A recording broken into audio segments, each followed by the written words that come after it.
ఇన్ని సంవత్సరాల తర్వాత మీ నాన్నగారికి భారతరత్న ఆయనకి ఇవ్వాలనే ఒక డిమాండ్ కాంగ్రెస్ పార్టీలో ఇంతకు ముందు చాలా మంది చేశారు. భారతీయ జనతా పార్టీ చొరవ తీసుకుని ఇవ్వడం, బీజేపీ వాళ్ళు లోపల ఏమనుకున్నా పైకి మాత్రం విరోధించేవాళ్ళు. Shooting in the dark. PV Narasimha Rao గారిని చూసినప్పుడు ఆయన ముఖ్యమంత్రి పదవి చేపట్టినప్పటి నుంచి ఒక అందమైన అపవాదం ఆయన మీద ఉంది. కుటుంబాన్ని స్వార్థమైన చింతనతోటి ఎవరిని చేరదీయలేదు, దేశ ప్రయోజనాలు జాతి ప్రయోజనాలు అంటూనే తన వారిని చాలా మంది నిర్లక్ష్యం చేశారని కొంతమంది అనేవారు. కుటుంబాన్ని దూరం పెట్టడం అనో లేక ఏది దగ్గర ఎవరిని రాయించేవాడని అది తప్పదు. Is a Nationalist. ఇంకా కరెక్ట్గా చెప్పాలంటే ఆయనే విశ్వమానవుడు. మరి దేశం నిండా ప్రాబ్లమ్స్ ఉన్నాయి. అటుపోతే పంజాబ్ ప్రాబ్లం, ఇటు కాశ్మీరు, అటు బోడో ప్రాబ్లం. ఆయన ఒక చక్కగా 2 వాక్యాల్లో చెప్పారు. బీజేపీ పార్టీ మెజార్టీ హిందువులు రామ మందిరాన్ని సెలబ్రేట్ చేసుకుంటున్నారు. కానీ అయోధ్య రామ మందిరం ఏర్పడడానికి పరోక్షంగా సహాయపడింది పివి నరసింహారావు గారు అనేది చరిత్ర వెళ్ళిన వాళ్ళకి తెలుసు. మత గురువులు డిసైడ్ చేయాలి. ఆ మత గురువు సరిగిన వాళ్ళు ఉండాలి. ఇప్పుడు ఎవరెవరు వచ్చి నేను మత గురువును నేను చెప్పాను మీరు ఉండాలి, దాంట్లో అన్ని పాలిటిక్స్ తీసుకురావద్దు. అనంత టీవీ ప్రేక్షకులకు నమస్కారం. భారత జాతి గర్వించదగ్గ మహామనీషి, రాజనీతిజ్ఞులు, మాజీ ప్రధాని, ఈ దేశానికి ఆర్థిక సంస్కరణల ద్వారా జీవం పోసి అభ్యుదయ పదంలో పయనించడానికి కారణభూతులైన పివి నరసింహారావు గారికి దాదాపు 30 సంవత్సరాల తర్వాత భారతరత్న అవార్డు ఇవ్వడం జరిగింది. అది దేశంలో ఒక చర్చనీయాంశంగా మారిన నేపథ్యంలో ఈరోజు వారికి గర్వకారణమైన ఆయన కుమారులు పివి ప్రభాకర్ రావు గారిని కలుసుకొని వారి మనోగతాన్ని తెలుసుకునే ప్రయత్నం చేద్దాం. నమస్కారం అండి. నమస్కారం. ప్రభాకర్ రావు గారు, ఇన్ని సంవత్సరాల తర్వాత మీ నాన్నగారికి భారతరత్న ఇవ్వడం జరిగింది. భారతరత్న ఆయనకి ఇవ్వాలనే ఒక డిమాండ్ కాంగ్రెస్ పార్టీలో ఇంతకు ముందు చాలామంది చేశారు. కానీ కాంగ్రెస్ హయాంలో కాకుండా ఈరోజు భారతీయ జనతా పార్టీ చొరవ తీసుకుని ఇవ్వడం, దీని గురించి మీరు ఒక గర్వించదగ్గ కుమారుడిగా మీ మనోగతం ఎలా ఉంది? భారతరత్న పివి గారికి చాలా కాలంగా మేము ఎదురు చూస్తున్న ఒక ఈవెంట్, ఒక ఘట్టం. గత మీరు అన్నట్టు 10-15 సంవత్సరాలుగా మన దేశంలోనే కాదు విదేశాల నుండి కూడా ఎంతోమంది పివి గారికి మరి భారతరత్న ఇవ్వాలి అని వినతి పత్రాలు సమర్పించారు. తెలిసిన వాళ్ళు చెప్పారు. ఒక క్యాంపెయిన్ నడిచింది, మీకు తెలిసి ఉంటుంది. ఒకసారి కాదు 3 సార్లు నడిచింది. అందులో లక్షలాది మంది పాల్గొని వీలంత త్వరలో పివి గారికి భారతరత్న ఇవ్వాలని డిమాండ్ చేయడం కూడా జరిగింది. అయితే కారణాలు ఏమైనా, ఇప్పుడు కారణాలకు వెళ్ళడం బాగుండదేమో, ఇది సరైన సమయం కాదేమో, మరి జాప్యం జరిగిన మాట వాస్తవమే. కానీ బెటర్ లేట్ దెన్ ఎవర్ అన్నట్టు హిందీలో అంటుంటుంది, దేరాయి పర్ దురస్థాయి అన్నట్టు. మొత్తానికి ఈ పురస్కారం ఈ సంవత్సరం నరేంద్ర మోడీ గారి హయాంలో దొరకడం, వారు ప్రకటించడం అనేది ఎంతో మనందరం సంతోషించదగ్గ విషయం, మనందరికీ గర్వకారణం. కాకపోతే ఇంతకుముందు ఎందుకు రాలేదు, ఇప్పుడు ఎందుకు వచ్చింది అనేది చర్చనీయాంశం కాకూడదేమో అని నా ఉద్దేశం. ఎందుకంటే వాళ్ళ కారణాలు ఎన్నో చెప్తారు. ఆ కారణాలు సరి అయినవా సరి అయినవి కావా అన్నది విశ్లేషణ అవసరం లేదు. ఇప్పుడు మనం చూడాల్సింది ఏంటంటే పివి గారు అర్హులా కాదా, వారికి ఇవ్వడం వల్ల అందరూ సంతోషిస్తున్నారా లేదా. ఈ దృష్టికోణంలో చూస్తే గత 2 రోజులుగా నిన్నటి నుండి ఇప్పటి వరకు దాదాపు వేలాది మంది, నా ఒక్కడికే కాదు మా ఇంట్లో మా కుటుంబ సభ్యులకి అందరికీ ఫోన్ల మీద ఫోన్లు, దాదాపు చెప్తున్నాను కదండి 24 గంటలు సరిపోవట్లేదు మాకు. అంతమంది దేశ విదేశాల నుండి ఫోన్ చేసి వాళ్ళ సంతోషాన్ని వ్యక్తపరుస్తున్నారు. దిస్ ఇట్ సెల్ఫ్ షోస్ ఆయనకున్న పాపులారిటీ, ఆయనకు భారతరత్న రావాలి అని ఎంతమంది కోరుకుంటున్నారు అన్నది దీనివల్ల మనకు తెలుస్తుందండి. కాబట్టి it's a very important day. It's a day we all have to rejoice. ఒక గొప్ప మనిషికి, ఒక దార్శనికుడికి, ఒక మహామేధావికి భారతరత్న ఇవ్వడం అన్నది మనందరికీ గర్వకారణం. ముఖ్యంగా తెలుగు మాట్లాడే ప్రతి వాడికి, విదేశాల్లో సెటిల్ అయిన ఎంతోమంది తెలుగు వాళ్ళు ఎంతో సంతోషాన్ని ఈరోజు వాళ్ళు తెలియపరుస్తున్నారంటే ఇది మనం స్వాగతించాల్సిన విషయం అండి. ఒక తండ్రిగా మీరు పివి నరసింహారావు గారిని చూసినప్పుడు, ఆయన ముఖ్యమంత్రి పదవి చేపట్టినప్పటి నుంచి ఒక అందమైన అపవాదం ఆయన మీద ఉంది. ఆయన కుటుంబాన్ని కానీ స్వార్థమైన చింతనతోటి ఎవరిని చేరదీయలేదు, అవునండి, ఎవరిని పట్టించుకోలేదు. దేశ ప్రయోజనాలు, జాతి ప్రయోజనాలు అంటూనే తన వారిని చాలామంది నిర్లక్ష్యం చేశారని కొంతమంది అనేవారు. అయితే ఒక తండ్రిగా మీరు ఆయన దగ్గర నుంచి మీరు గమనించింది ఏంటి, మీరు నేర్చుకున్నది ఏంటి, ఒక కుటుంబ సభ్యుడిగా మీ అబ్జర్వేషన్ ఎలా ఉంది? మాకు చిన్నప్పటి నుండి మా అమ్మగారే కానివ్వండి, మా ఇంట్లో ఇతర మా ఎక్స్టెండెడ్ ఫ్యామిలీనే కానివ్వండి, అందరూ ఒకే మాట చెప్పేవారు. అంటే నాకు ఊహ తెలిసినప్పటి నుండి 4-5 సంవత్సరాలు ఉన్నప్పటి నుండి నాన్నగారు ఏదో చాలా ముఖ్యమైన పని చేస్తున్నారు, దేశానికి సంబంధించిన పనిదో చేస్తున్నారు, వీలున్నంత వరకు ఆయన డిస్టర్బ్ చేయకూడదు అని మాకు ముందుటి నుంచి చెప్పారు. అంటే we have grown in that atmosphere. అయితే ఆయన ఎప్పుడు మేము డిస్టర్బ్ చేసేవాళ్ళం కాదు. అలాగని ఆయన ఏ దేశంలో ఉన్నా, ఎక్కడ ఉన్నా, ఎప్పుడు మాకు అవసరం ఉన్నా నేనున్నాను పక్కన అనే భరోసా ఇచ్చేవారు. ఎప్పుడైనా కానీ ఫోన్లు ఉండేవి, అప్పుడు ఉండేవి. అంటే కొంచెం టైం పట్టినా ఏదో మాట్లాడుకునే అవకాశం ఫోన్లో ఉండింది.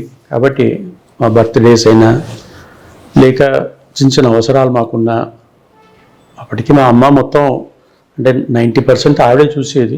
ఒక 10% ఏదైనా ఏమైనా అవసరాలు ఉన్నా లేక అడ్వైజ్ అవసరం ఉన్నా తప్పకుండా నేనున్నాను అనే ఒక భరోసా మాకు ఇచ్చేవారు. కాబట్టి కుటుంబాన్ని దూరం పెట్టారు లేక దగ్గర వాళ్ళని దూరం పెట్టారు, అది కరెక్ట్ కాదు. ఎందుకంటే ఆయన పని అలాంటిది. దాదాపు 14-15 గంటలు ప్రతిరోజు ఆయన పని చేస్తూనే చూసాం. ఆయన మేము ఎప్పుడు కర్మయోగి అంటాం. అంటే పని తప్ప ఇంకో ఆలోచన వచ్చే అవకాశం లేదు. అంటే 14 గంటలు పనిచేసేవాడు ఇంకేం ఆలోచిస్తారు?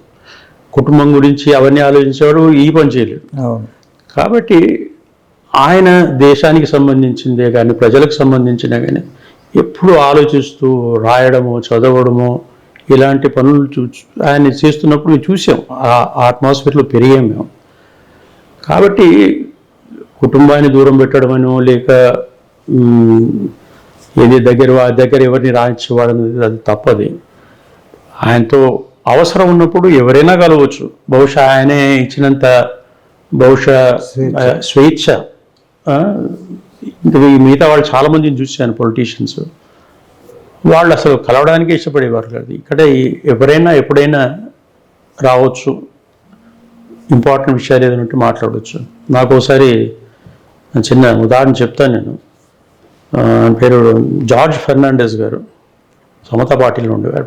ప్రధానమంత్రిగా ఉన్నప్పుడు ఆయన 1 గంటకి 2 గంటలకి ఆయన ఇష్టం ఎప్పుడన్నా వచ్చేవారు మాట్లాడటం. అంటే ఇంపార్టెంట్ దేశానికి సంబంధించిన విషయాలు మాట్లాడడానికి టైం అప్పుడే దొరికేది. ఆయనకి వచ్చి మాట్లాడేవారు. ఒకసారి నాతో ఛాలెంజ్ చేశారు, నేను మీ నాన్నగారిని 2 గంటలకు నేను లేపుతాను, మీరు లేపుతారా? అవునండి, దండం పెట్టాము, మేము లేపలేమండి మీలాంటి. అంటే అంత దేశానికి సంబంధించినంత పనులు మాకే ఉంటాయండి. ఆ చిన్న చిన్న అవసరాలుగా మామూలు టైం సరిపోతుంది మాకు, 2ంటికి లేపాల్సిన అవసరం లేదండి. అంటే అంత స్వేచ్ఛనిచ్చేవారు. అంటే సబ్జెక్ట్ టు ద కండిషన్. ఆ విషయం దేశానికి సంబంధించింది ఉండాలి, ప్రజలకు సంబంధించినది ఉండాలి. అంత అంటే ఆ అట్మాస్ఫియర్లో పెరిగిన వాళ్ళం కాబట్టి మాకు చాలా మామూలుగా జరిగిపోయేది. అయ్యో మాకు మమ్మల్ని దగ్గర తీయట్లేదంటే ఇతర ఫ్యామిలీస్ ఉంటారు కదండి, పిల్లలు ఇప్పుడు తండ్రి దగ్గరికి వెళ్ళి చనువుగా, ఆ పరిస్థితి కొంచెం విరుద్ధంగా ఉండేదన్నమాట. ఇకపోతే ఆయన ఎప్పుడు కులాలకు, మతాలకు, ప్రాంతాలకు అతీతమైన వ్యక్తి. నేను ఎప్పుడు అందరికీ చెప్తుంటాను, ఈజ్ ఎ నేషనలిస్ట్. ఇంకా కరెక్ట్గా చెప్పాలంటే ఆయన విశ్వమానవుడు. ఆయనకి మన దేశంలో ఎంతమంది అభిమానులు ఉన్నారు, ఇతర దేశాల్లో కూడా అంతమంది అభిమానులు ఉన్నారు. సో గ్లోబల్ మీకు తెలుసో తెలీదు, అంటే అది సరైన సమయం కాదో నాకు తెలియదు, కానీ దాదాపు 20-30 సెనేటర్లు, తర్వాత కాంగ్రెస్ మెన్ అమెరికా నుండి కూడా వాళ్ళు జాబులు రాశారు గవర్నమెంట్ ఆఫ్ ఇండియాకి, ఆయన భారతరత్న ఇస్తే బాగుంటుందని. అంటే ఆయన చూడండి అంత ఫాలోవర్స్, ఆయన పాపులారిటీ, ఆయన అడ్మైర్ చేసేవాళ్ళు మన దేశంలో ఉన్న ఇతర దేశాల్లో కూడా చాలామంది ఉన్నారు ఆయనకి. కాబట్టి ఏదో కావాలని అందరిని దూరం పెట్టడం అదంతా కదా, పని ఒత్తిడి అంతే. ఏదైనా అవసరం ఉంటే మాత్రం ఆయన తప్పకుండా అందరితో మాట్లాడేవాడు. ఎనీబడి, ఇన్ఫ్యాక్ట్ నేను అందరికీ చెప్తుంటాను, ఏదైనా మంచి అడ్వైజ్, మంచి విషయం ఏదైనా తెలుసుకోవాలంటే వయసుతో నిమిత్తం లేకుండా అందరినీ పిలిచేవాడు అనమాట. నా జ్ఞాపకం ఉంది ఒక ఇన్సిడెంట్ మీకు చెప్తాను. బహుశా 2001లో అనుకుంటాను, మేము టెక్నాలజీ పరంగా కొన్ని పరికరాలు డెవలప్ చేస్తున్నాం బెంగళూరులో. అయితే ఆ టెక్నాలజీకి సంబంధించిన వాళ్ళు అప్పుడు ఢిల్లీకి వచ్చారు. నేను ఢిల్లీలో ఉన్నాను. సార్ నాతో మాట్లాడడానికి వచ్చారు. నేను మోతీలాల్ నెహ్రూ మార్గంలో ఉన్నాను, ఇంట్లో ఫాదర్ తోటే ఉన్నాను. మా సంభాషణ అయిపోయిన తర్వాత వాళ్ళు చెప్పారనమాట, 3-3:30 కావస్తుంది మధ్యాహ్నం, నాన్నగారిని ఒకసారి కలిసి మేము ఆశీర్వాదం తీసుకుంటామండి అని. పిల్లలు పాపం 25-26 ఏళ్ళ పిల్లలు, టెక్నాలజీకి సంబంధించిన వాళ్ళు, ఒక్కసారి కాళ్ళకు నమస్కారం చేసి వెళ్ళిపోతామండి అని అన్నారు. సరే నేను చెప్పి చూస్తాను, మరి ఆయన నార్మల్గా ఈ టైంలో ఒక ½ అవర్ పడుకుంటారు, లేచి ఉంటే నేను చెప్తాను అన్నాను. వెళ్ళాను. అప్పుడే లేచి టీ తాగుతున్నారు. చెప్పాను ఇట్లా మా ఫ్రెండ్స్ ఇలా టెక్నాలజీ డెవలప్ చేస్తున్నారు, వాళ్ళు మల్టీప్లెక్సింగ్ టెక్నాలజీది, వాళ్ళు ఇక్కడ ఏదో నాతో మాట్లాడడానికి వచ్చారు, ఢిల్లీకి వచ్చారు కాబట్టి మీ ఆశీర్వాదం తీసుకొని వెళదాం అనుకుంటున్నారు, ఒకసారి మీరు బయటకు వస్తే కలుస్తారట. సరేలే అని అప్పుడే ఇంకా ఓ షర్టు వేసుకొని బయటకు వచ్చి కూర్చున్నారు వాళ్ళతో. మీరు నమ్ముతారో నమ్మలో దాదాపు 1:30 మాట్లాడానండి. టెక్నాలజీ గురించి మాట్లాడాను. ఎందుకంటే ఈ అప్డేటెడ్ టెక్నాలజీ పరంగా కూడా మల్టీప్లెక్సింగ్ అంటే ఏమిటి, అంటే రాబో తరంలో ఏం జరగబోతుంది ఇన్ టెక్నాలజీ. ఎందుకంటే కంప్యూటర్స్ అంటే ఆయనకు అంత ఇష్టం. అవును. ఈ కమ్యూనికేషన్ రెవల్యూషన్ అనేది మన దేశంలో వచ్చింది ఆయన హయాంలోనే. కాబట్టి వీటి మీద కొంత అవగాహన ఉండింది కాబట్టి 1:30 మాట్లాడారండి. నేనే ఆశ్చర్యపోయాను. నేను చదువుకున్నది కంప్యూటర్స్, చదువుకున్నది మరి ఎలక్ట్రానిక్స్. అయినా ఆ డిస్కషన్ తర్వాత నేను ఆశ్చర్యపోయాను, వాళ్ళైతే ఇలా నోళ్ళు వెలబెట్టు కూర్చున్నారు అంతే. ఆయన చెప్పింది వినడే తప్ప మరి అసలు డిస్కషనే లేదు. అంత అనర్గళంగా టెక్నాలజీ గురించి మాట్లాడారు. అంత అయిన తర్వాత మేమేదో మా గురించి ఏదో చెప్పుకుందామని వచ్చాం, కానీ మీరు చెప్పిన తర్వాత మీరు చెప్పిందే మేము మాకు కొత్తగా మీకు చాలా విషయాలు నేర్చుకున్నామండి అని కాళ్ళకి నమస్కారం వెళ్ళి ఆయన ఆశీర్వాదం తీసుకున్నాడు. అంటే ఒక మనిషికి జిజ్ఞాస ఉంటే, నేర్చుకోవాలని ఉత్సాహం ఉంటే అసలు దెర్ ఇస్ నో లిమిట్. ఇదే యంగ్స్టర్స్ నేను చెప్పే విషయం. ఒక మనిషికి నేర్చుకోవాలి ఏదో ఒక కొత్త విషయం ప్రతిరోజు. Update your knowledge. పివి గారు అంటే ఒక జ్ఞాన భండాగారం. ఆయన ప్రతిరోజు ఒక పుస్తకం చదివారు. ఆయన దాదాపు 10-15 వేల పుస్తకాలు రామానంద తీర్థలో లైబ్రరీలో పెట్టాం. ఇప్పుడు it's available for visitors. Variety of subjects అండి. టెక్నాలజీ గురించి, తర్వాత సైన్స్ గురించి, ఆస్ట్రానమీ గురించి, మ్యాథ్స్ గురించి, కంప్యూటర్స్ గురించి, దేశ విదేశాల భాషలు 16 భాషలు మాట్లాడేవారు. దాంట్లో 3 కంప్యూటర్ భాషలు. ఆ కంప్యూటర్ సంబంధించిన పుస్తకాలు ఎన్నో ఉన్నాయి అక్కడ, ఎప్పటికీ చూడగలరు మీరు. అంటే అవుట్ ఆఫ్ క్యూరియాసిటీ అండ్ ఏమిటంటే నేర్చుకోవాలని ఉత్సాహం, తపన, ఇవి ఈ యంగ్స్టర్స్లో రావాలి. ఎప్పుడు మేము ఏదో ఒకటి కొత్తగా నేర్చుకోవాలని తపన ఎప్పుడు మీ నాన్నగారిలో 100%. 65 సంవత్సరాలప్పుడు అప్పుడప్పుడే మన దేశంలో కంప్యూటర్స్ వస్తున్నాయి. ఆయన ఒక కంప్యూటర్ మా దగ్గర నుండి తెప్పించుకుని 6 నెలల్లో పట్టు సాధించారు. రాజీవ్ గాంధీ గారు అప్పుడు ప్రధానమంత్రి. ఆయన ఎవరితో విదేశం నుండి ఎవరో వచ్చారు, ఆయనతో మాట్లాడుతూ చెప్పారట, నేను కంప్యూటర్ టెక్నాలజీ మన దేశంలో తీసుకొద్దామని అనుకుంటున్నాను, కానీ ఇట్లాంటి పెద్దవాళ్ళంతా ఉన్నారు మరి వాళ్ళకి టెక్నాలజీ ఏం అర్థమవుతుందో అని పక్కన పివి గారు కూర్చొని ఉన్నారు. ఆ మాట విన్నారు ఆయన. నా దగ్గర ఉండే కంప్యూటర్ తెప్పించుకుని 6 నెలలు మీరు ఆశ్చర్యపోతారండి.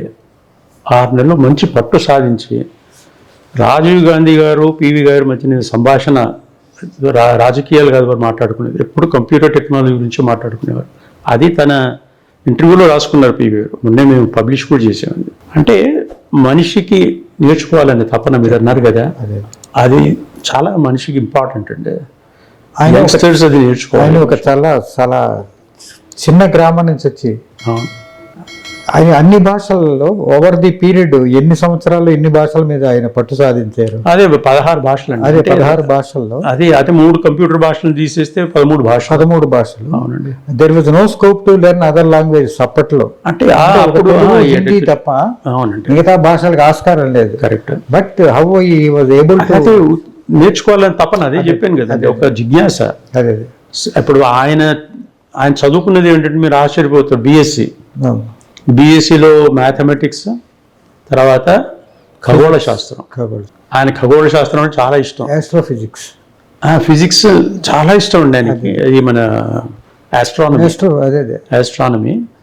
ఆయన కాలంలో ఏఎస్ఎల్వి పిఎస్ఎల్వి అని యువర్ రావు గారి ఆధ్వర్యంలో లాంచ్ చేశారు.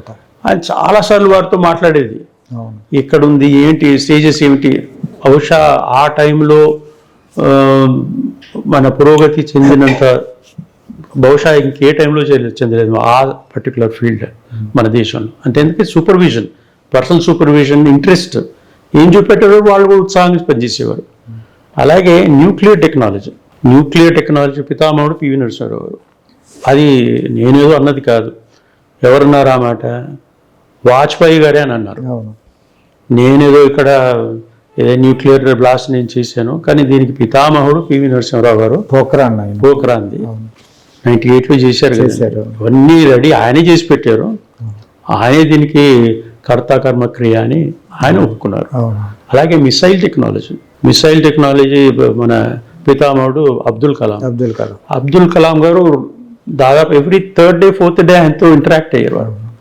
ఆయన చనిపోయిన తర్వాత ఒక లెక్చర్ పెట్టించాను ఢిల్లీలో. అప్పుడు మన అబ్దుల్ కలాం గారు వచ్చారు ప్రెసిడెంట్గా. అంటే అప్పటి దిగిపోయారు ఆయన. ఫస్ట్ స్టేట్మెంట్ అది చెప్పింది.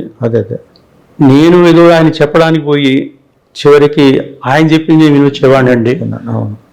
అది ఏమిటో చాలా కొత్త విషయాలు నేను నేర్చుకున్నట్టుగా అనిపించేది ఆయన దగ్గర కూర్చున్నప్పుడు అని చాలా గొప్పగా మాట్లాడారు పివి గారి గురించి. అంతేనండి, ఈ యంగ్ జనరేషన్ ఆయన దగ్గర నేర్చుకోవాల్సింది ఏమిటంటే, రోజుకో ఒకసారన్నా పడుకునే ముందు కొత్త విషయం మనం ఈరోజు ఏం నేర్చుకున్నాం, ఏమిటి, how we have updated our knowledge, is it useful to my life. అది లైఫ్కి సంబంధించిందే కావచ్చు, సబ్జెక్టుకు సంబంధించిందే కావచ్చు, జనరల్ సబ్జెక్టే కావచ్చు. ఏదైనా ఈ ఒక్క అంశమైనా మేము అప్డేట్ అయ్యామా అని ఆలోచించుకుని పడుకోండి. ఈ మాట మాకు చెప్పేవారు. వీలున్నంత వరకు చదవండిరా, ఏ బుక్ చదవండి, don't bother about the book. If you find something interesting, something good, ఏదైనా దానివల్ల మీ నాలెడ్జ్ ఏదైనా అప్డేట్ అవుతుంది అని అంటే తప్పకుండా చదవండి. ఇది వారు మాకు నేర్పించిందండి. ఇప్పుడు ఆయన ప్రైమ్ మినిస్టర్గా ఉన్న పీరియడ్లో ఒక మైనారిటీ ప్రభుత్వాన్ని పూర్తికి కాలం నెట్టుకొచ్చారు. అవునండి. అదే వాజ్పేయి గారు రిజైన్ చేశారు. అవునండి. అటువంటి నిజానికి ఆ 5 ఏళ్ళు ఆయన చాలా తీవ్రమైన ఈ was passing through mini crisis, మానసిక ఒత్తిడి. ఆ ఏజ్లో ఆయన అంత స్థితప్రజ్ఞత సాధించి ఒక్కొక్క ప్రాబ్లంని సాల్వ్ చేస్తూ ఈ ప్రభుత్వాన్ని గట్టెక్కించగలిగారు. What was the secret behind this? రెండు విషయాలు చెప్తానండి దీంట్లో. ఆయన 91లో ప్రధానమంత్రి అయినప్పుడు ఇలాగే ఒక జర్నలిస్ట్ వచ్చి అడిగారు. అప్పటికే ఆయన 70 సంవత్సరాలు. సార్ మీకు 70 సంవత్సరాలు, మరి దేశం నిండా ప్రాబ్లమ్స్ ఉన్నాయి. అటుపోతే పంజాబ్ ప్రాబ్లం, ఇటు కాశ్మీరు, అటు బోడో ప్రాబ్లము, తమిళనాడు కావేరీ ఇష్యూ, ఎక్కడ చూసినా ప్రాబ్లమ్స్. అసలు ప్రాబ్లమ్స్ లేని స్టేట్ లేదు, రోజు లేదు. మరి ఇది ఇంత పెద్ద రెస్పాన్సిబిలిటీ మీరు ఎట్లా తీసుకుంటారు అంటే ఆయన ఒక చక్కగా 2 వాక్యాల్లో చెప్పారు ఇంగ్లీష్లో. I add life to my age, not age to my life అని అన్నారు. అంటే ప్రతిరోజు ఒక ఛాలెంజ్. ఈ రోజు నాకున్న ఛాలెంజెస్, నా ముందున్న ఛాలెంజ్ని ఎలా సాల్వ్ చేస్తాను, ఆ సొల్యూషన్ మనం ఫైండ్ అవుట్ చేస్తున్నప్పుడే మనకు ఒక శక్తి వస్తుంది. Problem it self is strength for you అట్లా చెప్పేవారు అనమాట. That is he strength. The process of solving a problem is itself in itself strength, gives a lot of strength and the satisfaction what you get. ఏది ఆ problem solve అయిన తర్వాత అది immense satisfaction అండి. అబ్బా ఇది నేను సాల్వ్ చేయగలిగాను అన్నది ప్రతిరోజు దిస్ ఈజ్ మై టార్గెట్. ఎంత నేను ఒక 10% సొల్యూషన్ ఇచ్చానా, 20% ఇచ్చానా, దిస్ ఈజ్ యాటిట్యూడల్ ప్రాబ్లం. ఈ యాటిట్యూడ్ ఆయనలో ఉండింది. రెండవది ఏంటంటే ఆయన ఇంకో మాట కూడా చాలా చక్కగా చెప్పేవారు. If you want to run a government, a majority in parliament is good enough, but if you want to run the country you require the support of every party and every individual. అందరి సహకారం అవసరం దేశాన్ని నడిపించాలంటే. Government నడిపించడం అంటే పెద్ద ఏమిటి, simple majority వస్తే మీరు గవర్నమెంట్ నడిపించచ్చు. గవర్నమెంట్ కాదు, దేశాన్ని నడిపించాలి, దేశాన్ని ముందుకు నడిపించాలి. ఇది ఆయన ఉద్దేశం. దానికి పార్టీ డిడ్ నాట్ మ్యాటర్. ఆయనకి మేజర్ సపోర్ట్ వచ్చింది ఇక్కడ ఇతర ప్రతిపక్షాల నుండి. ఆయనలో అంటే కన్సెన్సస్ గవర్నమెంట్ అని నడిపించారు. ఫస్ట్ ఆ వర్డ్ కన్సెన్సస్ అన్నది వార్ కాయిన్ చేసిన వర్డ్ ఇది. కాబట్టి కాన్సెన్సస్ అందరి అభిప్రాయాలు ఇష్యూ బేస్డ్ చేసుకుని అందరికీ సర్వసమ్మతంగా ఆ ప్రాబ్లమ్ సాల్వ్ చేయడం. లేకపోతే ఎకనామిక్ రిఫార్మ్స్ అన్నది ఇదే మామూలు మాట. ఒక వీళ్ళు కమ్యూనిస్టులు సరే, బీజేపీ వాళ్ళు లోపల ఏమనుకున్నా పైకి మాత్రం విరోధించేవాళ్ళు. ఇది మీరు ఎంత షూటింగ్ ఇన్ ద డార్క్ అంటే వాదే చెప్పేవారు అన్నట్టు. ఇప్పటి వరకు మీరు ఏదో చాలా బ్రహ్మాండమైన సోషలిజం మీరు ఫాలో అయ్యారు, అందరం ఫాలో అయ్యాం. దానివల్ల మన గ్రోత్ రేట్ ఏముండింది, Hindu rate growth 1-2%. GDP it has grown only at దాట్లో. ఎప్పుడైనా కొత్త లెటెస్ట్ థింక్ న్యూ, కొత్త ఎక్స్పెరిమెంటేషన్ చేసే ఒక సమయం వచ్చింది. అండ్ దిస్ క్రైసిస్ ఏది మన crisis of balance of payments 91లో మనం అన్ని అప్పులు తీసుకున్నాం, అప్పులు కట్టే పరిస్థితి లేదు మన దగ్గర. ఆ అప్పులన్నీ ఫారిన్ ఎక్స్చేంజ్లో కట్టాలి, మన దగ్గర ఫారిన్ ఎక్స్చేంజ్ లేదు. That is basically balance of payment crisis. ఈ క్రైసిస్ని మనం లీవరేజ్ చేద్దాం. ఈ క్రైసిస్ ఉంది కాబట్టి ఇప్పుడు కొత్త ఒక సిస్టమ్ని తీసుకొస్తే కానీ క్రైసిస్ సాల్వ్ అవుతుంది ప్రజలకు చెబుదాం. ఇప్పుడు వినే పరిస్థితుల్లో ఉన్నారు. అన్ని బాగున్నప్పుడు కొత్త విషయాన్ని చెప్తే చాలేవయ్యా అని అంటారు. ఇప్పుడు క్రైసిస్ ఉంది, ఇది చేయకపోతే మీరు రేపు ప్రాబ్లంలో పడతారని చెబితే అందరూ వింటారు. They will be willing to bite the bullet. కాబట్టి this is the most appropriate time to bring reforms. ఎన్నో విషయాల్లో మనం రిఫార్మ్ చేయాల్సిన అవసరం. అంటే పివి గారిని ఒక్క మాటలో చెప్పాలంటే is a man of reforms అనడం చాలా కరెక్ట్ అండి. Personification of reforms. ఆయన ఏ పని చేపట్టినా అందులో కొత్తదనం తీసుకురావడం, కొత్తగా ఆలోచించడం, దాంట్లో ఉన్న బూజును దులపడం, ఇది ఆయన మొదటి నుండి చేసే పని. జైల్స్ శాఖలో ఫస్ట్ టైం 62లో జైలు శాఖ మంత్రిగా వచ్చారు. జైలు శాఖలో ఏముంటుందండి రిఫార్మ్స్ అట్టా కాదు. First time in the country open jail system తెచ్చింది వారు. అంటే రిఫార్మ్ ప్రాసెస్లో ఒక ఆబ్జెక్టివ్ని ముందుంటే ఎన్నెన్నా మనం చేయొచ్చు, కొత్త విషయాలు మనం నేర్చుకోవచ్చు, వాటిని ఆచరణలో పెట్టవచ్చు అని ఆయన ప్రూవ్ చేశారు అనమాట. సార్, ఇప్పుడు బీజేపీ పార్టీ మెజారిటీ హిందువులు అయోధ్య రామ మందిరాన్ని సెలబ్రేట్ చేసుకుంటున్నారు. కానీ అయోధ్య రామ మందిరం ఏర్పడడానికి పరోక్షంగా సహాయపడింది పివి నరసింహారావు గారు అనేది వెనక్కి చరిత్ర వెళ్ళిన వాళ్ళకి తెలుసు. సహాయపడడం కంటే కరెక్ట్గా చెప్పాలంటే అది ఆ వివాదం అన్నది పివి గారు సృష్టించింది కాదు. ఇప్పుడు దశాబ్దాల నుండి జరుగుతున్న వివాదం, అది నలుగుతున్న వ్యవహారం. అది ఈయన ఒక వారసత్వంగా తీసుకున్న సమస్య అది. ఏమండి, ఆయన ఎప్పుడు చెప్పేవారు, 91లో మీరు ఆయన స్పీచ్ విన్నారంటే, that was policy of government. ఇరుపక్కలతో మాట్లాడి ఇద్దరిని కూర్చోబెట్టి సామరస్యపూర్వకంగా ఆ ప్రాబ్లం సాల్వ్ చేయాలి. అక్కడ రామ మందిరం రావాలి, ఖచ్చితంగా రావాలి, భవ్య మందిరం రావాలి, అదని ఉద్దేశం. అట్లాగే ఒక మాస్క్ కూడా కడదాం, తప్పేం లేదు, కానీ అది పీస్ఫుల్గా జరగాలనేది ఉద్దేశం. ఇవి పీస్ఫుల్గా జరగలేదు అనుకోండి, ఒక సొల్యూషన్ మనం రాలేకపోతే సుప్రీంకోర్టు ఎలా చెబితే అలా విందాం. ఇది అందరిని ఒప్పించారు, చక్కగా జరుగుతుండింది. సరే, ఇక కారణాలు ఏమైనా మనం విశ్లేషణ అవసరం లేదు. 92లో డిసెంబర్లో ఆ సంఘటన జరిగిపోయింది. మాస్క్ని ధ్వంసం చేసిన సంగతి మనందరికీ తెలిసిందే. సో అప్పుడు ఎటు ధ్వంసం అయింది. మరి అక్కడ రామ మందిరం రావాలి, ఇప్పుడు కాకపోతే ఎప్పుడు ఒకప్పుడు రావాలి. ఇప్పుడు చుట్టుపక్కల ఇప్పుడు ఈ రియల్ ఎస్టేట్ వాళ్ళంతా వచ్చి ల్యాండ్ అంతా ఎక్వైర్ చేసుకుంటే ఉత్తరోత్తర ఇంకా వచ్చే ప్రాబ్లమ్స్ ఎక్కువ ఉంటాయి. ఇది సెన్సిటివ్ ఏరియా, ఎవరైనా రావచ్చు, ఏమైనా చేయవచ్చు. కాబట్టి అది మేము ఎక్వైర్ చేసుకుంటాను ఆర్డినెన్స్ తెచ్చారు. తెచ్చి 93 జనవరి 7న ఒక ఆర్డినెన్స్ ద్వారా 67 ఎకరాలు అది ఎక్వైర్ చేశారంట. ఇవాళ రామ మందిరం వచ్చింది అదే ప్లేస్లో. అది లేకుంటే అసలు డిస్ప్యూటెడ్ ఏరియా 2.6 ఏకర్స్, 2.7 ఏకర్స్. 2.7 ఏకర్స్లో మీరు మందిరం ఏం కడతారు? చుట్టుపక్కల కావాల్సిన మిగతా ఎన్నో దాని అనుబంధము ఎన్నో ఉంటాయి దానికి.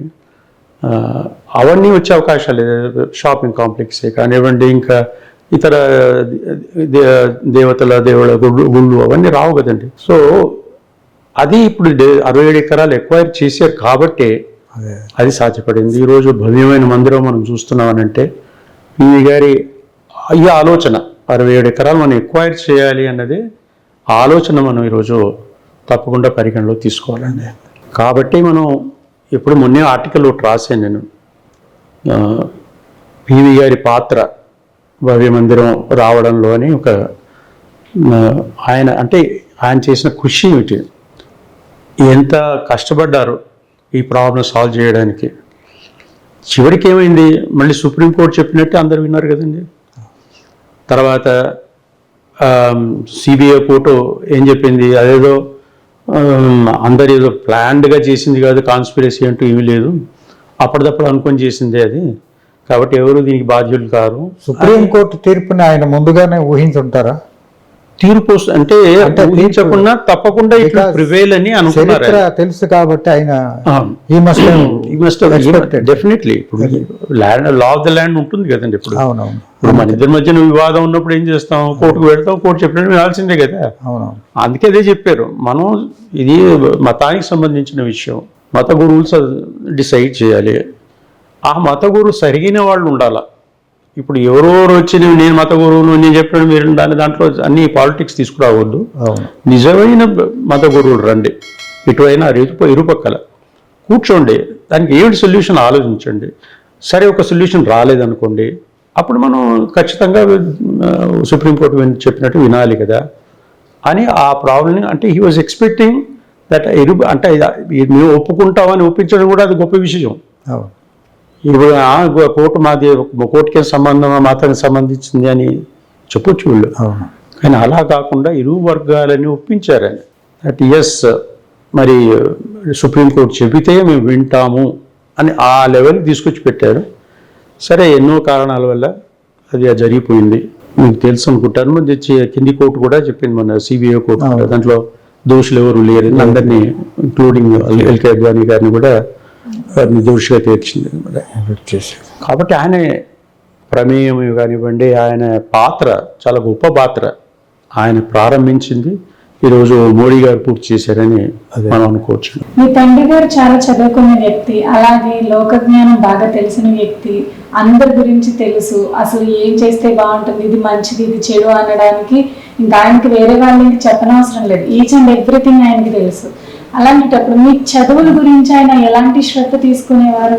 అంటే ఇప్పుడు మీరు ఇదే చదువుకోండి, లేదు అది చదవద్దు ఇది చదవద్దు అనేది ఏమైనా మీకు అబ్జెక్షన్స్ ఏమైనా ఉండేవా మీ చదువు విషయంలో?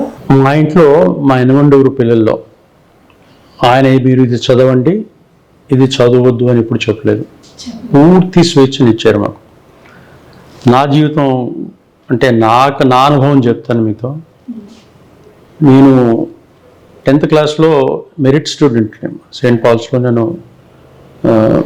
మంచి మార్కుతో పాస్ అయిన తర్వాత ఏం చేస్తావురా అని అన్నాడు. అండ్ నేను చెప్పాను ఇంకా ఏమనుకోలేదు, just thinking about what to do అని. నన్ను ఎంబీబీఎస్ చేయరాదు. ఆయనకి మా ఇంట్లో one of the sons should be a doctor అని ఆయన చాలా ఇష్టంగా ఉండింది. సో ఆయన నన్ను అడిగాడు అన్నమాట, why don't you do MBBS అని. అది నేను ఖచ్చితంగా చెప్పేసాను అనమాట. నాకు అదంతా నాకు ఇష్టం లేదు. మా ఇంట్లో మేము ఆయన బాపు అంటాం, బాపు నాకు దాంట్లో ఇష్టం లేదు. మ్యాథమెటిక్స్ సంబంధించింది ఏదంటే నేను చేయగలను. అయితే మరి ఇంకేంటి ఇంజనీరింగ్ చేయరాదా అని అన్నాను. అంతే, ఒకటేసారి first and the last engineering చేయరాదా అంతే. తర్వాత నేను ఇంజనీరింగ్ జాయిన్ అయ్యాను. 2 సంవత్సరాలు అప్పుడు ఎట్లా ఉంటుంది, 5 year ఇంటిగ్రేటెడ్ కోర్స్ ఉండేది అన్నట్టు. 2 సంవత్సరాల తర్వాత అప్పుడు మీ ఆప్షన్ తీసుకోవాలి, అంటే మీ ఫ్యాకల్టీ అప్పుడు డిసైడ్ అవుతుంది, మెకానికలా లేక ఎలక్ట్రికలా ఎలక్ట్రానిక్స్ ఇలా. సో నా 2 సంవత్సరాలు అయిన తర్వాత అప్పుడే అమెరికా వెళ్తున్నప్పుడు నేను అడిగాను సమ్మర్ వెకేషన్లో వచ్చినప్పుడు, మరి ఇప్పుడు మాకు 2 years జనరల్ ఇయర్స్ అయిపోయినాయి, ఇప్పుడు నేను ఒక ఆప్షనల్ తీసుకోవాలి అంటే నా సబ్జెక్ట్ని డిసైడ్ చేయాలి, ఫ్యాకల్టీ డిసైడ్ చేయాలి, ఏది బాగుంటుంది అనుకుంటున్నారు మీరు? ఒక్క నిమిషం రా, నేను అడిగి చెప్తాను. నేను అమెరికా పోతున్నాను కదా, అమెరికా పోయిన తర్వాత అక్కడ కొంచెం ప్రొఫెసర్ని ఇలా కలుస్తున్నాను, ఈసారి కలిసి నేను నీకు చెప్తాను అని అన్నారు. సరే, ఆయన అమెరికా వెళ్ళారు.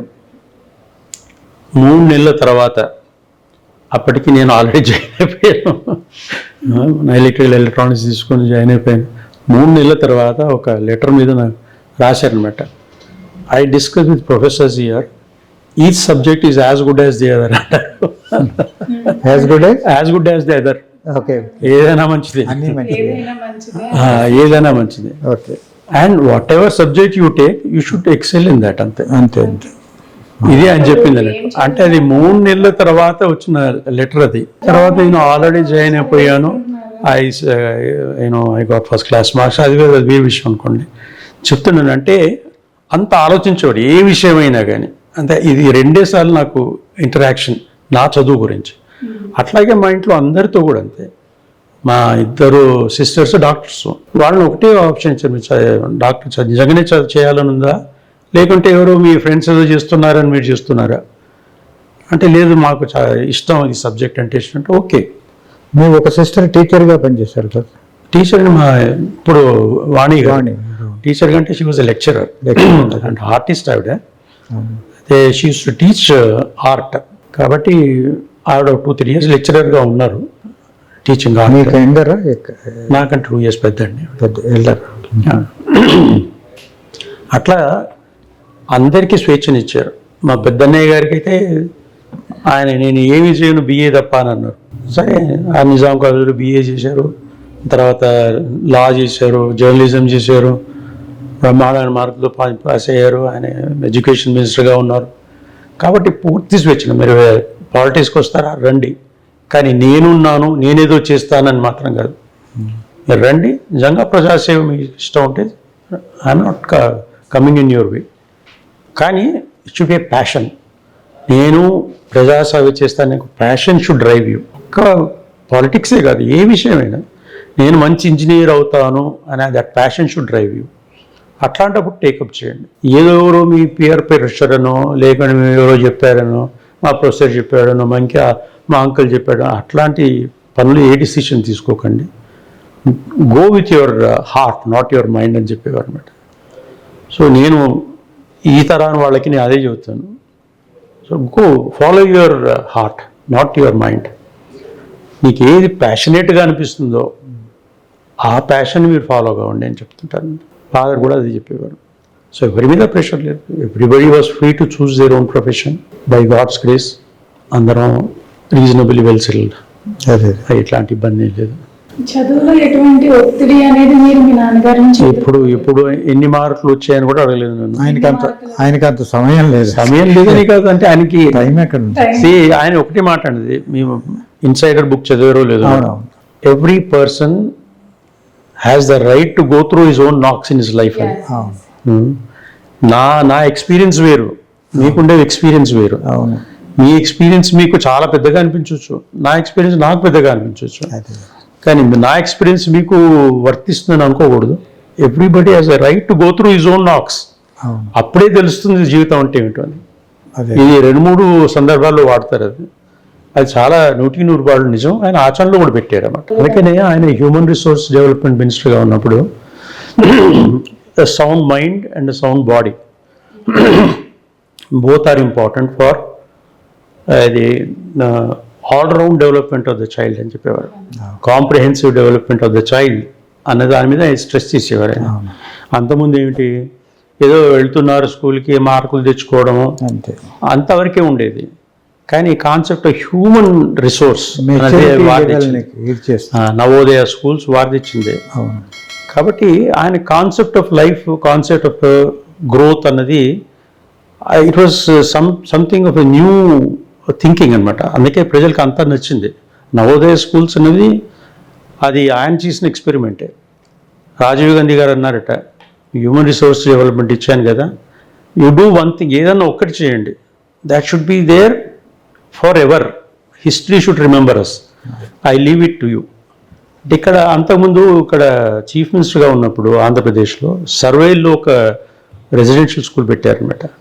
చాలా సక్సెస్ఫుల్ అయింది. 2-3 పెట్టారు. అవి బ్రహ్మాండమైన సక్సెస్ అయింది. ఆ కాన్సెప్ట్ని తీసుకుపోయి నవోదయ స్కూల్స్లో అవి ప్రవేశపెట్టారు. కేఎస్ శర్మ గారు డైరెక్టర్గా ఉండేవారు. అవి దాదాపు ఇప్పుడు 780-800 స్కూల్స్ అయ్యాయి. ఇప్పుడు ప్రతి ఒక్క స్కూల్ అద్భుతమైన రిజల్ట్స్ చూపెడతా ఉంది. లక్షలాది మంది ఈ స్కూల్స్ నుండి వచ్చి బ్రహ్మాండమైన పౌరులుగా ఎదుగుతున్నారు. ఇది ఆయన దూరదృష్టి, దార్శనికత. అంటే ఒక చైల్డ్ గ్రోత్ ఎలా ఉండాలి, ఎట్లా అయితే తన జీవితంలో ఎలా, అంటే ఊరికే మార్కులు తెచ్చుకొని అంతవరకే పరిమితం కాకుండా లైఫ్ స్కిల్స్ ఎట్లా నేర్చుకోవాలి అనేది ఈ స్కూల్స్లో నేర్పిస్తారు. అది ఆయన కాన్సెప్ట్. అదే చెప్పాను, చీఫ్ మినిస్టర్గా ఉన్నప్పుడు ఇక్కడ ఎక్స్పెరిమెంట్ చేశాడు. అది చాలా సక్సెస్ఫుల్ అయింది. కాబట్టి రాజీవ్ గాంధీ గారు ఆ మాట అన్నప్పుడు ఈ నవోదయ స్కూల్స్ అదే పద్ధతిలో ఇక్కడ ఆల్ ఇండియా లెవెల్లో చేస్తే అందరూ పిల్లలు బాగుపడతారని స్టార్ట్ చేశారు. చాలా సక్సెస్ఫుల్. ఇప్పటికీ నవోదయ స్కూల్స్ డిస్ట్రిక్ట్ కోర్టు ఉంటాయి, చాలా బ్రహ్మాండంగా పనిచేస్తున్నాయి. ఇప్పుడు ఒకవైపు తీవ్రమైన రాజకీయ ఒత్తిడులు, మరోవైపు అనేక సమస్యలు, వీటి మధ్య ఆయన సాహిత్యాన్ని కూడా బాగా ఆస్వాదించేవాళ్ళు. ఎవరైనా సాహిత్యాన్ని చేస్తే వాళ్ళని గుర్తించి వాళ్ళకి తగిన గుర్తింపు కోసం ప్రయత్నించేవాళ్ళు. అవునండి. దక్షిణాదిన సాహితీవేత్తలకు విశ్వనాథ సత్యనారాయణ గారు కానీ, నారాయణ రెడ్డి గారు అని, వీళ్ళకి జ్ఞానపీఠ అవార్డు వచ్చిందంటే ఆయన పరోక్షంగా ఆయన హస్తం ఉండింది, అందులో సందేహం ఏం లేదండి. అలాగే ఘంటసాల గారికి కూడా పద్మశ్రీ ఇచ్చింది ఆయనేనని అందరికీ తెలుసు. అంటే ఆయన ప్రతిభను గుర్తించేవాడు.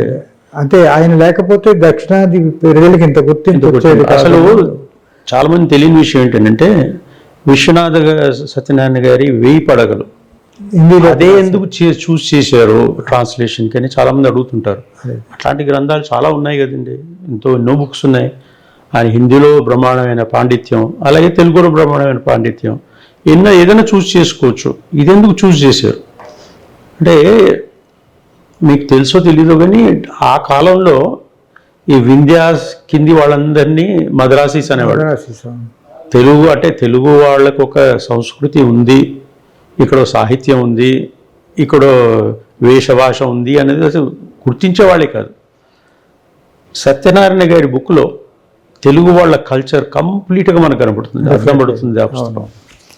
దీన్ని మనం హిందీలో అనువాదం చేయడం వల్ల అరే ఇదొక ప్రత్యేకమైన రాష్ట్రం, దీనికి ఒక ప్రత్యేకమైన సంస్కృతి ఉంది అని తెలియజెప్పడానికి ఈ పుస్తకం అనువాదం చేశారండి. అది తెలుగు వాళ్ళకి మొదట గుర్తింపు తీసుకొచ్చింది పివి నరసింహారావు గారు.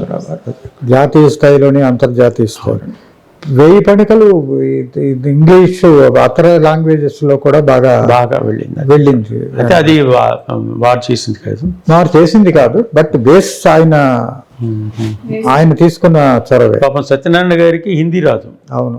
ఇది అనువాదం అయిన తర్వాత అంటే ఆయనకు నా పుస్తకం ఎలా ట్రాన్స్లేట్ చేశారో ఏమన్నా మరి దాన్ని మార్పులు చేర్పులు చేశారా ఏమిటి అది ఉంటుంది కదండి. అంటే వారిని అడిగారట హిందీ బాగా తెలిసిన వాడిని, పుస్తకం చదివానంటే చదివాను అంటే మరి తెలుగులో చదివామంటే తెలుగులో కూడా చదివానండి. మరి అనువాదం సరిగ్గా చేశాడా నరసింహారావు గారు అని అంటాడు.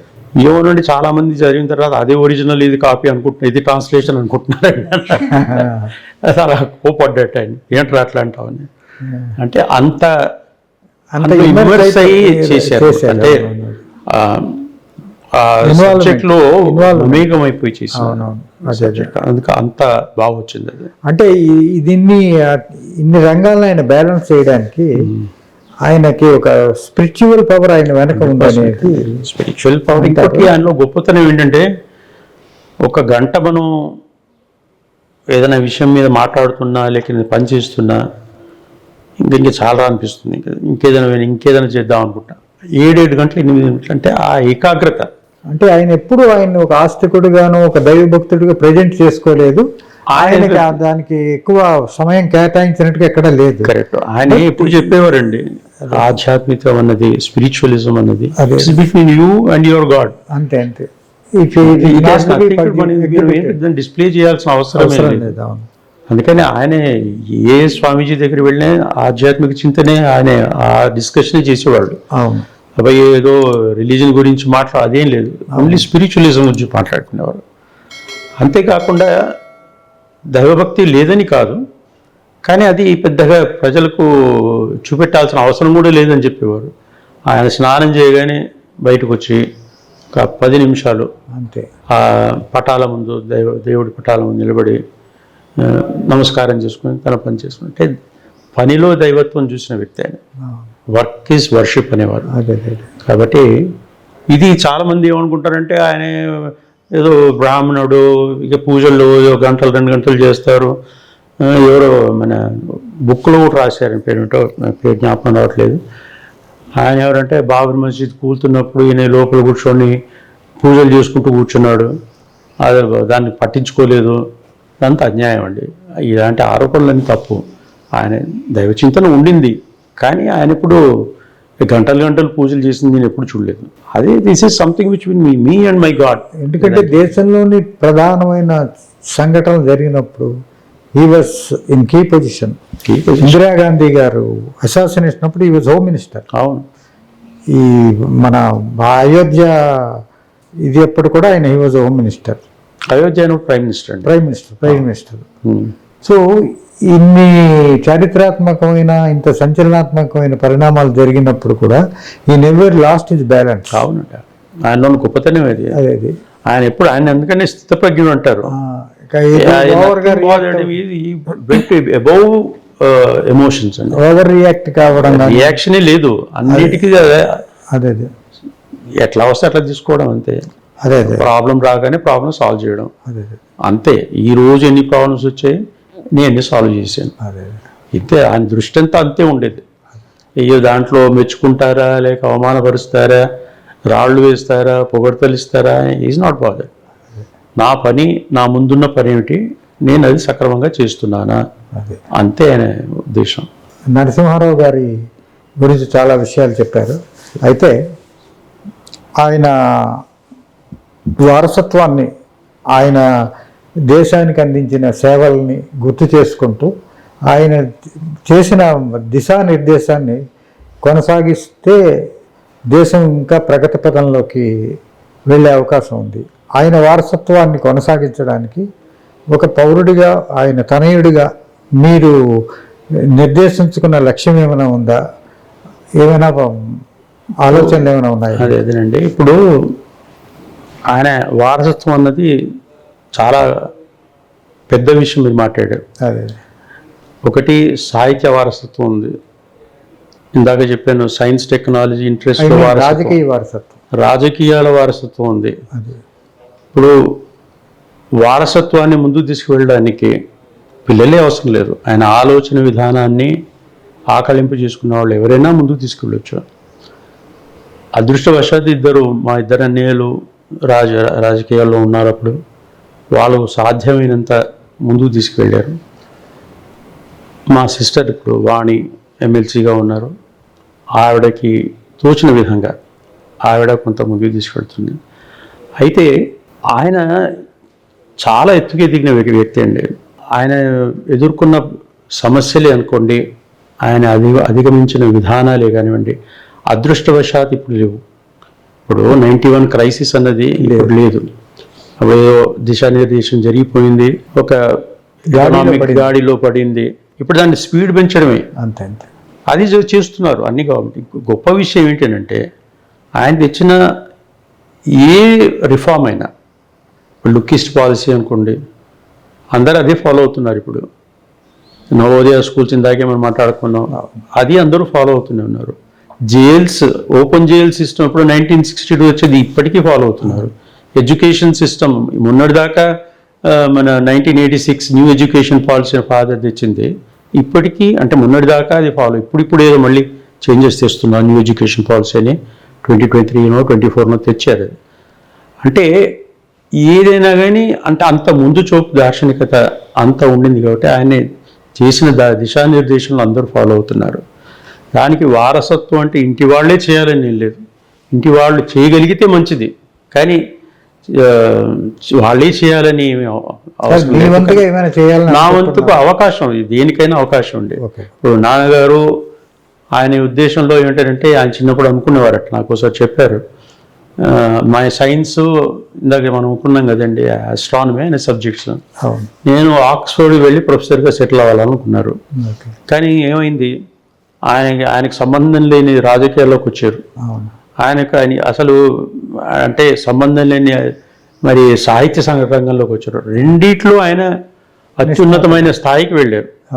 అంటే ఆయన బై డిఫాల్ట్ వచ్చిన రంగాల్లోనే స్థాయికి వెళితే, ఆయన నిజమైన ఇష్టం ఉన్న సైన్స్ రంగాల్లో వెళితే చాలా బహుశా ఒక నోబెల్ లారియట్ను మనం పోగొట్టుకున్నాం. మనం సరే నోబెల్ లారియట్ లేరు బాగానే ఉంది, కానీ మన దేశం బాగుపడింది. కానీ అంటే అంత అంటే ఒక మనిషికి నేర్చుకోవాలంటే యాటిట్యూడ్ ఈజ్ వెరీ ఇంపార్టెంట్. అదే చెప్తుంది, అంత స్కోప్ ఉంది మనిషిలో, పొటెన్షియల్ అంతా ఉండేది అనమాట.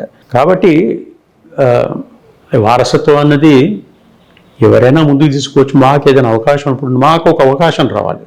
ఏదైనా అవకాశం అది డిగ్నిఫైడ్గా రావాలి. డిగ్నిఫైడ్గా వచ్చి చేయండి అన్నట్టుగా మనకు సంకేతాలు వస్తే, ఇప్పుడు మాకు రాజకీయాలన్నీ కొత్తవి కాదు, చిన్నప్పుడు చూసినవే. ప్రజలతో ఎలా డీల్ చేయాలి, ఎలా మాట్లాడాలి అన్నది మేము కొత్తగా నేర్చుకోవాల్సింది లేదు. మేము ప్రజల మనుషులమే. పివి గారు అలాగే ఉన్నారు, మేము చూసి పెరిగాం కాబట్టి మాకు కొత్త ఏమీ కాదు. కానీ ఏదైనా ఇప్పుడున్న రాజకీయాల్లో, కలుషితమైన రాజకీయాల్లో 1-2 సార్లు ఆలోచించాలి. ఆలోచించి సరైన ఆపర్చునిటీ, మా సిస్టర్ ఉన్న వాణి గారికి ఒక ఆపర్చునిటీ వచ్చింది.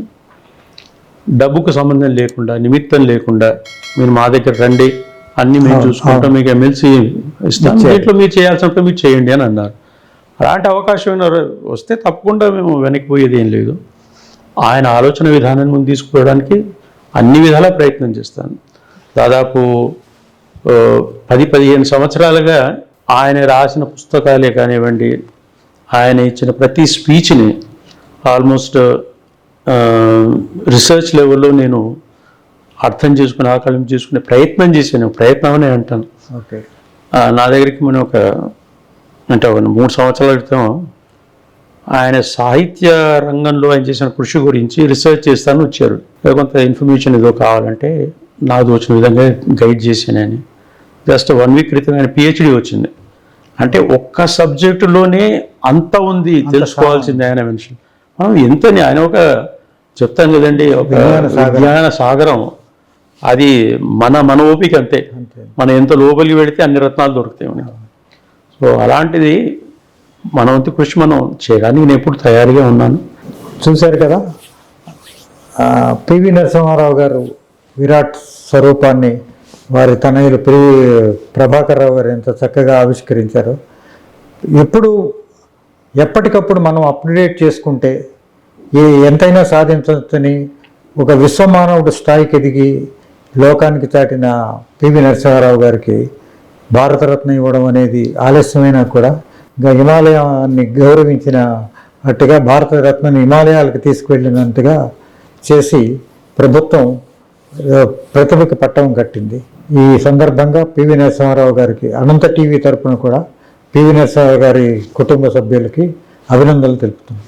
ధన్యవాదాలు. నమస్కారం.